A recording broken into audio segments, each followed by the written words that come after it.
intercambiamos papeles, como ven.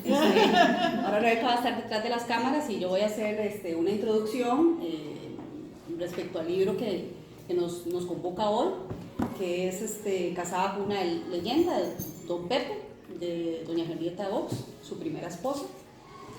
Y podemos empezar, digamos, preguntándonos qué tan frecuentemente leemos la historia desde la perspectiva de una mujer. Ahora lo mencionamos previo al inicio de la reunión y todavía una pregunta más, ¿qué tan frecuentemente podemos conocer la historia de Costa Rica desde esa perspectiva de mujer? Todavía probablemente menos.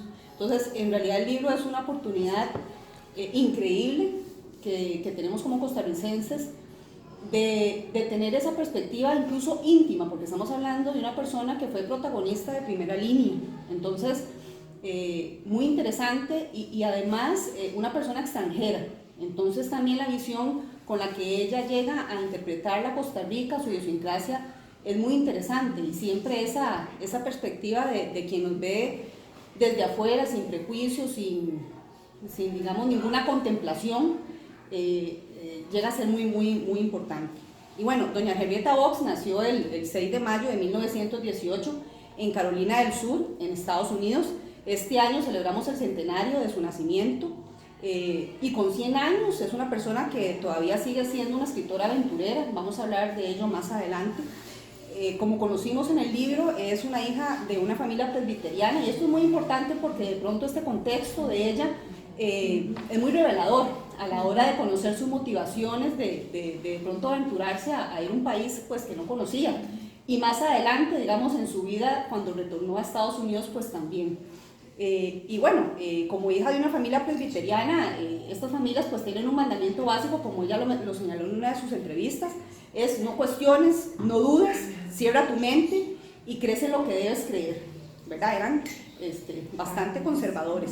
Y la iglesia era el centro de la vida de sus padres, ¿verdad? Ellos iban 3 veces a la iglesia los domingos, ¿verdad? Estaba la escuelita dominical, luego pasaban a la misa, y en la noche iban a lo que llamaban reuniones de jóvenes, ¿verdad? A Henrietta Vaux no le gustaba nada de eso, y ella cuenta en una de sus entrevistas que junto antes de que comenzara el sermón de la iglesia, este tipo de anécdotas nos acerca mucho al ser humano, ¿verdad? A quién es ella y por qué actuaba de la forma en que actuaba. Ella decía, bueno, cuando le tocaba ir a la iglesia, decía, bueno, tengo que ir al baño, ¿verdad? Entonces se escapaba y iba a una farmacia en la esquina, pedía una Coca-Cola, tenía cigarros escondidos, según relata ella, y en lugar de escuchar ese sermón aburrido que repetía las mismas cosas una y otra vez, se sentaba ahí a fumar. Y justo antes de que terminara el padre, volvía corriendo y me sentaba en el último asiento, y mientras salía decía, qué hermoso sermón, ¿verdad? ¿Recuerdas cuando dijo? E inventaba algo que por supuesto había dicho, porque siempre lo decía, y me quedaba sonriendo, ¿verdad? Entonces así ella se fue revelando.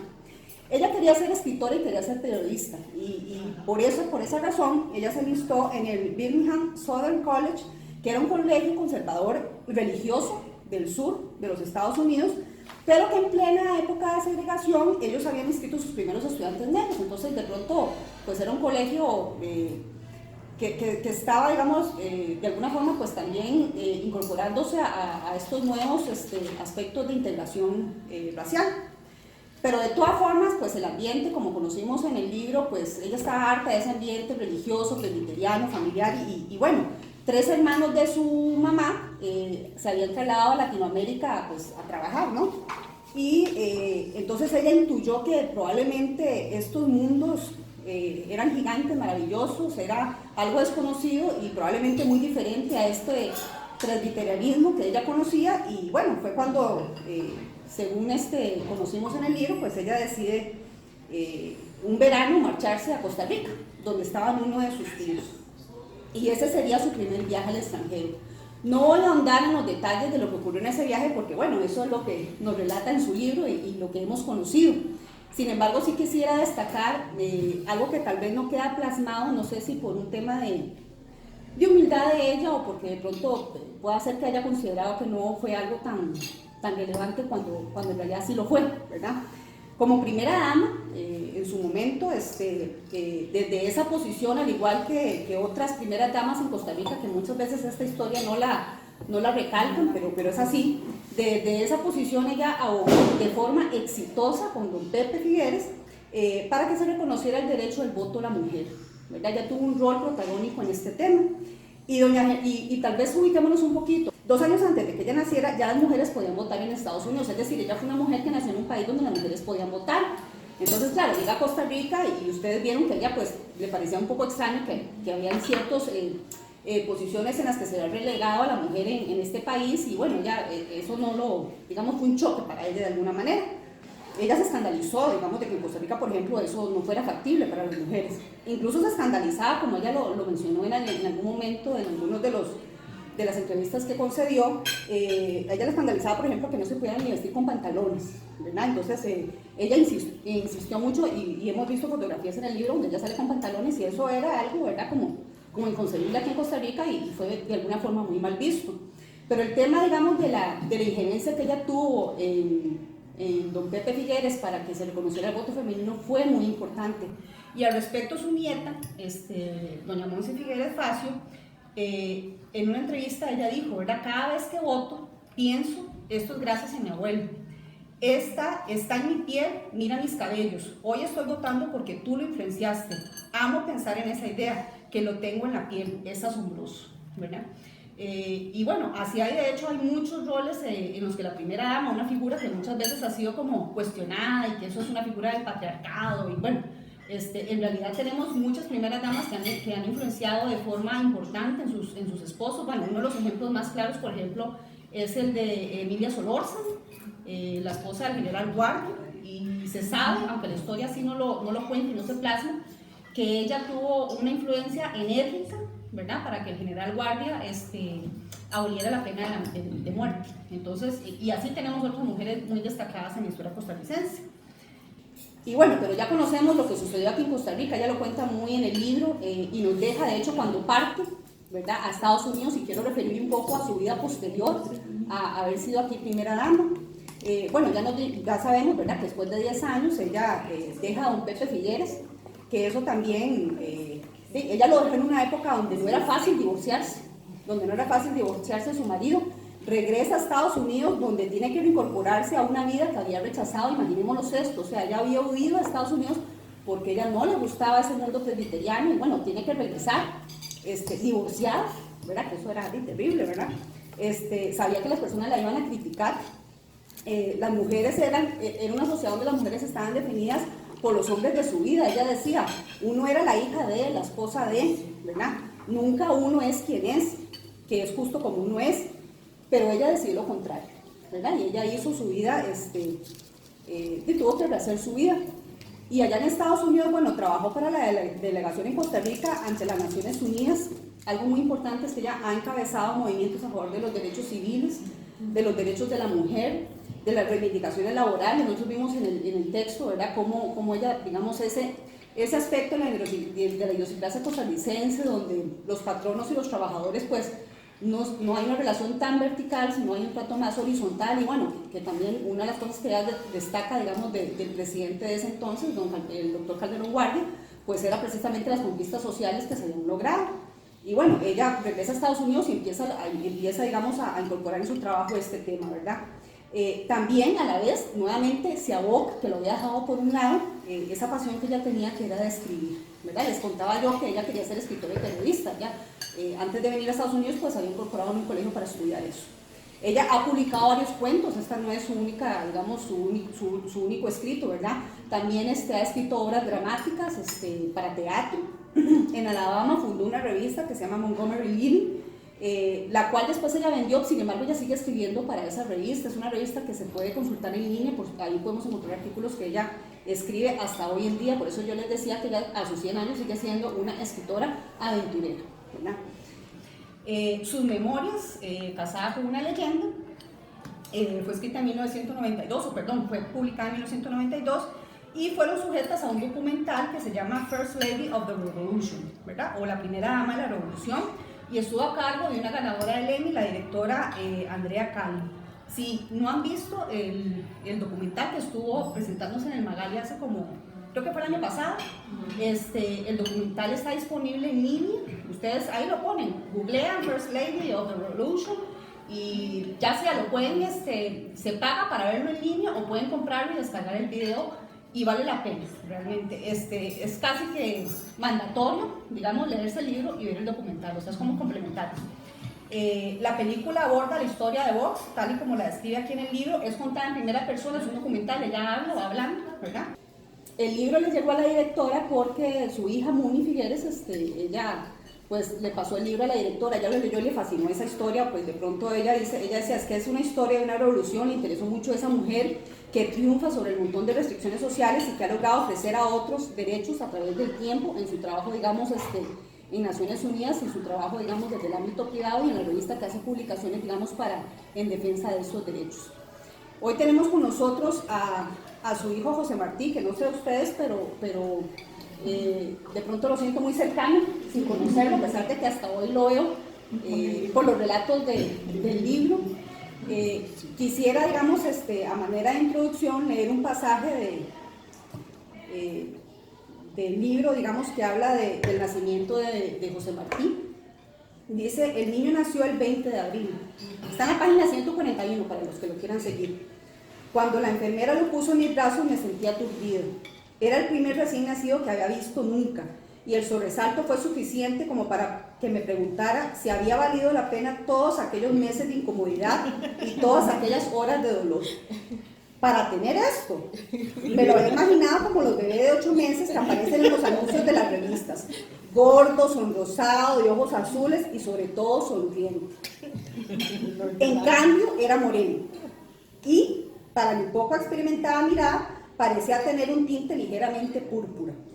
Me fijé en el cabello negro y en los ojos descoloridos, que al abrirse se veían cafés, y pensé que la enfermera había cometido un error.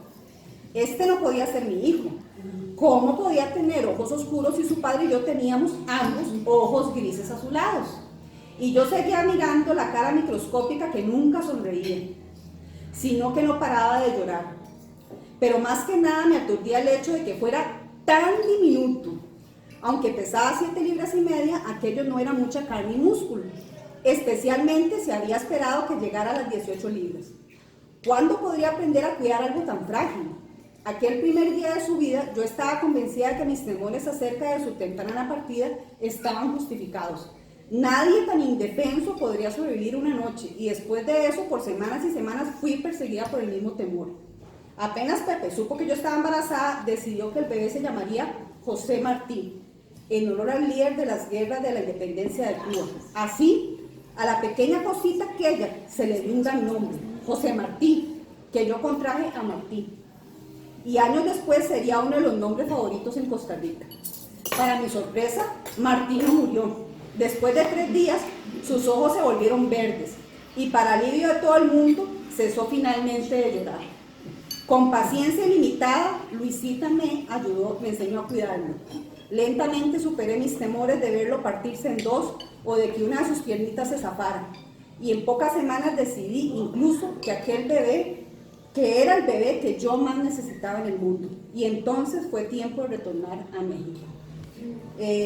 Bueno, con esta introducción agradecemos de parte del Club de Lectura la presencia del señor José Martí. Como decía, uno lo siente ya muy cercano, muy familiar por los relatos que aquí doña Henrietta nos compartió de sus travesuras, ¿verdad? Y de sus experiencias. Le damos el espacio para que usted nos converse, bueno, si conoce algo del proceso de creación de este libro, ¿verdad? De pronto, ¿qué motivó a doña Henrietta a plasmar, digamos, su experiencia aquí en Costa Rica? Si es que lo conoce, del libro, digamos, qué pasajes le gustan. Y bueno, ¿qué recuerdos tiene usted de esa época? Porque bueno, conocemos la perspectiva de doña Henrietta, sería muy interesante conocer la perspectiva de un niño que tuvo que pasar un proceso de guerra, de un niño que bueno, de pronto pasó a ser el hijo del presidente de la República, y que bueno, que tuvo convivencia con aspectos de la diplomacia costarricense, digamos, a través de doña Henrietta. Y muy agradecida de que usted esté aquí con nosotros en el club, y le cedo la palabra. Bueno, muchas gracias. La verdad es que con esa introducción yo creo que debiera tomarme el café y remar, ¿verdad? ¿Para qué más? Muchas gracias. Me voy a quitar un poquitico de la lectura de doña Tatiana y me van a perdonar el francés, pero les voy a decir cómo doña Henrietta me ha tratado a mí toda la vida. Porque se dice que las gringas son muy dadas a chiñar mucho a los hijos y a maleducarlos y todo lo demás. Bueno, doña Henrietta tiene 75 años de decirme mierdoso. Así me trata. Trata que quiera. Bien. Con razón, con esa descripción que usted hace, doña Tatiana, ya entiendo por qué carajo, ¿verdad? Esa descripción del mierdoso recién nacido, ¿verdad? Pero bueno, aquí estamos 75 años después, aguantando que lo traten a uno de mierdoso, ¿verdad? Vamos a ver, nosotros queríamos contarle un poquitico para situarnos en tiempo y espacio. Doña Henrietta, como usted acaba de leer, nace en el 18, final de la Primera Guerra Mundial. Muy sangrienta, pero ya es una guerra mundial que le permite a Estados Unidos comenzar a industrializarse. La Primera Guerra Mundial es, como se dice, el lanzamiento de la macroindustria en Estados Unidos. Y un poco paralelo a esos 1918, 3 o 4 años después, dos muchachos aquí en San José están en colegios diferentes, no están en el mismo colegio, pero eran muy cuates, eran muy amigos. Y comienza a haber cierta bulla mundial de que han inventado algo que se llama un radio. Y es un radiotransmisor, y estos dos muchachos, que eran muy buenos en físico y en matemáticas, se les mete entre ceja y ceja que van a fabricar un radiotransmisor. Pues fabrican dos después de conseguir las chunches y las piezas y no sé qué. Cada uno se lleva un radio para la casa y transmiten y se hablan de una casa a la otra. Chiquillos que todavía estaban en colegio, mucho después los dos me dijeron que estaban hablando de filosofía y de política y de macroeconomía. Chiquillos de 18 años, yo apuesto que estaban hablando muchachas, ¿verdad? Que no me vengan con cuentos. 25 o 28 años después, esos dos muchachos se estaban volando bala el uno al otro, porque uno se llamó Manuel Mora Valverde y el otro José Figueres Ferrer. Ambos, uno líder comunista, el otro líder de los revolucionarios de aquel entonces. Y en el 48, en abril, con la guerra ya 4 o 5 semanas, gracias a la intervención del padre Núñez, que es el intermediario, por decirlo así, entre el gobierno y las fuerzas militares, que eran 3, gobierno, las fuerzas de Calderón Guardia, el doctor Calderón Guardia, y la tercera era la fuerza militar comunista, liderada por Manuel Mora. Padre Núñez se ve en la Embajada de México, se habla con el padre Núñez y 4 embajadores del nuncio apostólico. Pues se va para Cartago el padre Núñez y convence el padre Núñez a los dos, don Manuel, que está trincherado en San José, y don Pepe, que está en su cuartel general en Cartago, a que se vean para ver si pueden por fin parar la revolución, una revolución que puede haber ya ocasionado 2.000 muertos, no se sabe, pero puede haber sido 3.000 o más. Tanto don Manuel y el padre Núñez en la Embajada de México, donde se ven ahí, y después con don Pepe, se acuerda que los dos van a estar sintonizando una radio que estaba en Cartago, y si a las 9 de la noche, Radio América se llamaba, ponía la quinta sinfonía de Beethoven, que comienza, como todos sabemos, pa pa pa pam, pa pa pa pam. Don Manuel salía de su cuartel en San José, don Pepe de Cartago, y salían don Pepe, don Manuel y el padre Núñez en un potrero en el Alto de Ochomoco. Doña Henry, que no lo dice aquí en el libro, cuando le pregunté sobre el pacto de Ochomoco, porque lo menciona muy poco. Me dijo, yo recuerdo muy bien esa noche, porque no estaban en el cuartel del San Luis Gonzaga, que es donde estaba don Pepe militarmente, sino estaba en la casa. Y estaba ella, el padre Núñez, 2 o 3 militares más y don Pepe. Y dice don Henry, yo recuerdo todos sentados con el reloj en la mano, esperando que fueran las 9 de la noche para oír a Papá, porque esa era la indicación que efectivamente iba a haber ese encuentro. Y efectivamente, a las 9 y pico, suena la quinta sinfonía de Beethoven y los dos líderes se juntan en este pastizal, este potrero, en el Alto de Ochomoco. Lo señalo, entre otras cosas, porque doña Henry no solo recuerda muy bien esa pasada, ese hecho histórico que a la postre ha sido tan importante para Costa Rica, sino que también demuestra, contrario a lo que era la costumbre en aquel entonces, que ella estaba presente, como mujer que no le tocaba, estaba presente con don Pepe, el líder revolucionario, el padre Núñez, otros 2 o 3 soldados militares más. Otra vez, muy poco frecuente en aquellos entonces que una mujer estuviera presenciando eso. Y quiero contarles un poquitico a dónde estaba el mundo en 1947-48, porque como siempre todos tendemos a creer que hay aquí la avenida más grande del mundo es el Paseo Colón y el centro del universo es el parque enfrente de la catedral ahí en San José. Y es bueno un poquitico quitarse esa venda, ¿verdad? 47-48 en el mundo.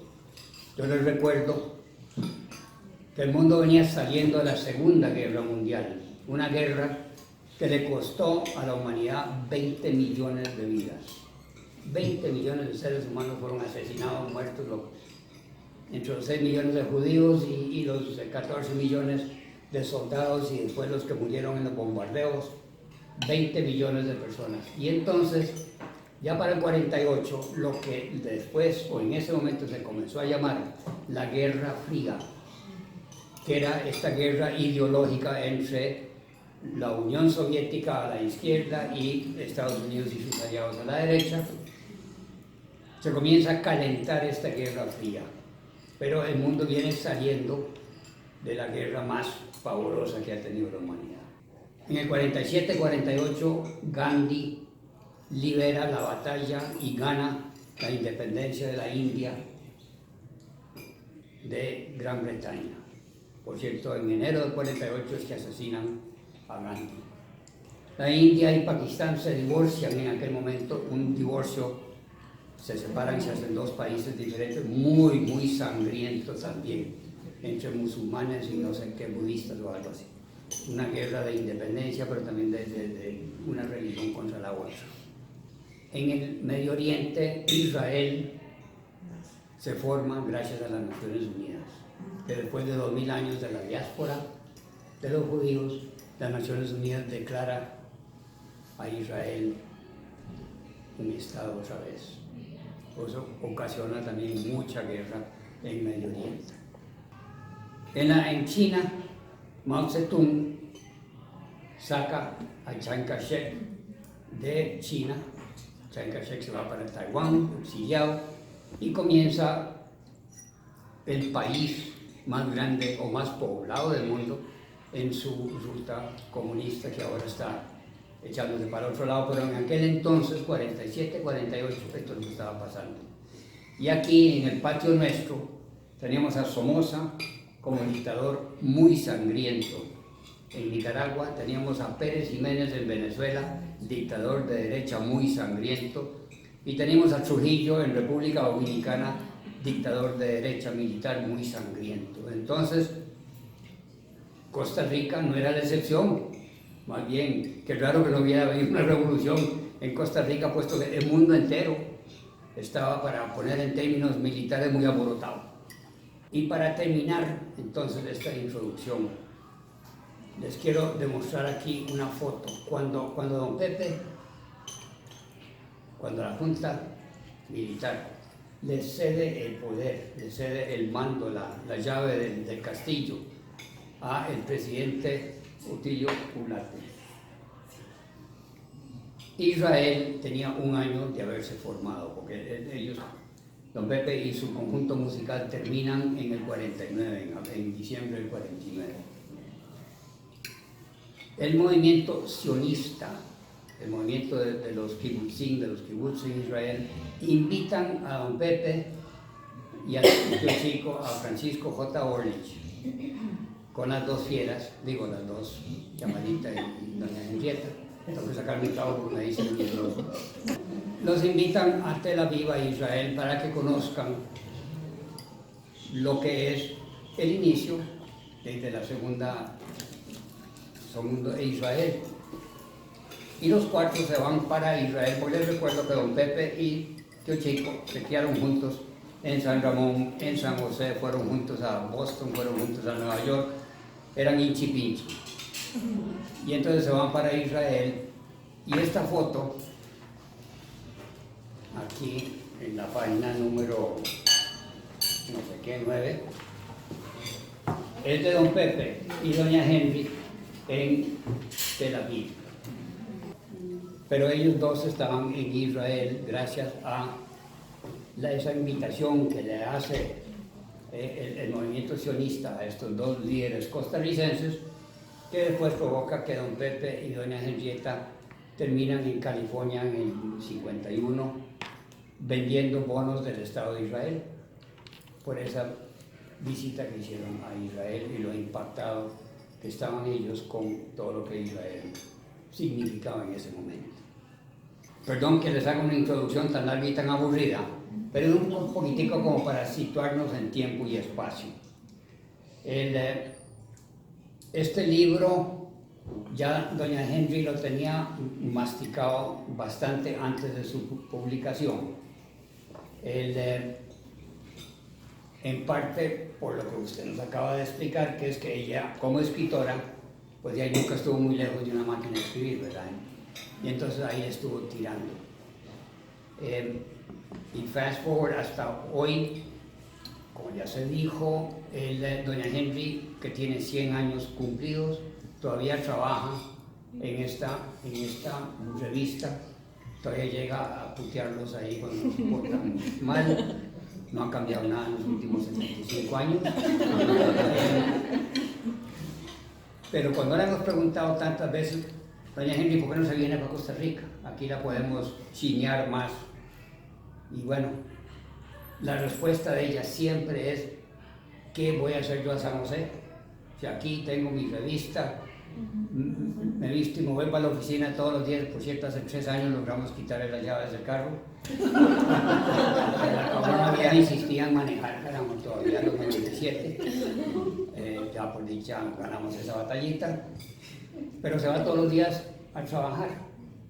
Y ella lo que alega es que ella va a dejar de trabajar y de producir ni siquiera cuando la enterremos, porque tiene un arreglo ella con la universidad de no sé qué, que ella está donando su cuerpo para que la universidad estudie por qué un ser humano ha durado 100 años conectado, porque está muy conectada del cerebro, repito, llega a la oficina a putear a la gente y físicamente, no obstante que hace 3 años se quebró la cadera, por esa disciplina que nos sacó de la lucha en el 48, hizo toda la fisioterapia que tenía que hacer y hoy en día otra vez está caminando con la cadera nueva. Increíble esta mujer, caramba, el temple que tiene. Y aquí se ve, me parece. Entonces ya con esa introducción, para no jugármela a que ronquen, especialmente los que están al lado allá y estén muy aburridos con todo lo que les he dicho, dele viaje. Es que bueno, ella reconoce sus temores y sus miedos, pero a la vez se enfrenta. O sea, es que veamos que era una muchacha, porque recordemos la edad que tenía, o sea, era una muchacha que se enfrentó a su familia familia muy religioso y dice que murió y va y lo toca a ver si fue que está durmiendo o si sí, y se dice que está durmiendo, si le pasó algo, bueno, pero no podía llamar al pediatra a correr y no me la imagino, no sé qué. Cómo esa figura también cuida a los niños y al final cuando a ella le hacen una histerectomía es con ella, es ella que les cuida. Cosas muy de mujeres y ella misma lo dice en el libro, que ella extraña. Pero lo que más me gusta es muy lúcida. Es una historia que Tatiana lo dijo contada desde el punto de vista de una mujer, pero no cualquier mujer. Yo, desde las ciencias sociales, pues en los años 80 teníamos que estudiar todo.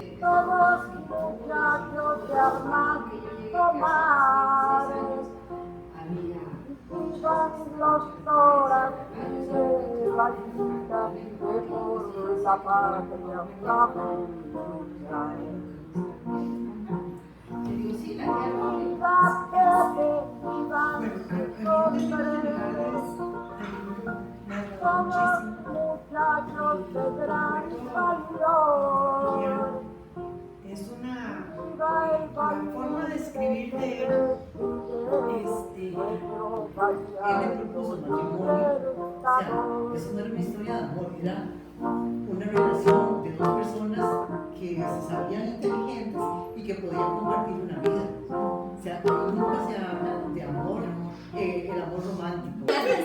Pensamos que bueno, algo para la oficina podía ser un regalo que podría gustar, y yo creo que ustedes podrían estar de acuerdo conmigo que tal vez de los pasajes, y aquí ya lo hemos mencionado, de los pasajes, porque hay pasajes, digamos, que son dolorosos, duros, pero también hay pasajes de este libro que son gratamente divertidos y donde definitivamente el protagonista de estos eventos graciosos pues fue don José Martí de Niño. Y el evento de la cabrita, creo que aquí ya lo hemos mencionado, o sea, fue divertidísimo. Entonces el regalo pues está relacionado con una cabrita. Entonces esto es de parte del club de lectura. Entonces, No me va a salir una cabra. no. Bueno, yo recuerdo jugar con esa bendita cabra y en la cara. Mi primer memoria es los balazos saliendo de la lucha.